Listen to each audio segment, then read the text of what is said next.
बिस्मिल्लाहिर्रहमानिर्रहीम। हज़रत अब्दुल्ला रज़ी अल्लाह ताला अन्हु की वफ़ात। जब हज़रत बीबी आमना रज़ी अल्लाह ताला अन्हु के हमले शरीफ को 2 महीने पूरे हो गए तो हजूर नबी करीम सल्लल्लाहु अलैहि वसल्लम के दादा हज़रत अब्दुल मुत्तलिब रज़ी अल्लाह ताला अन्हु ने आपके वालिद हज़रत अब्दुल्ला रज़ी अल्लाह ताला अन्हु को मदीना में खजूरें लाने के लिए भेजा।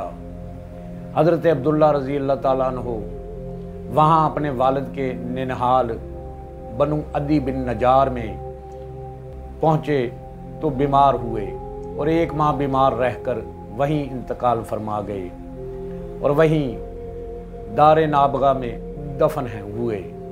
बाज़े अक़वाल कहते हैं कि हज़रत अब्दुल मुत्तलिब रज़ी अल्लाह ताला अन्हु ने हज़रत अब्दुल्ला रज़ी अल्लाह ताला अन्हु को तिजारत के लिए मुल्क शाम भेजा था और वहाँ से वापस आते हुए मदीना में अब बनु अद्दी में ठहरे और बीमार होकर यहीं रह गए और इंतकाल फरमा गए और वहीं पर आपका मज़ार है।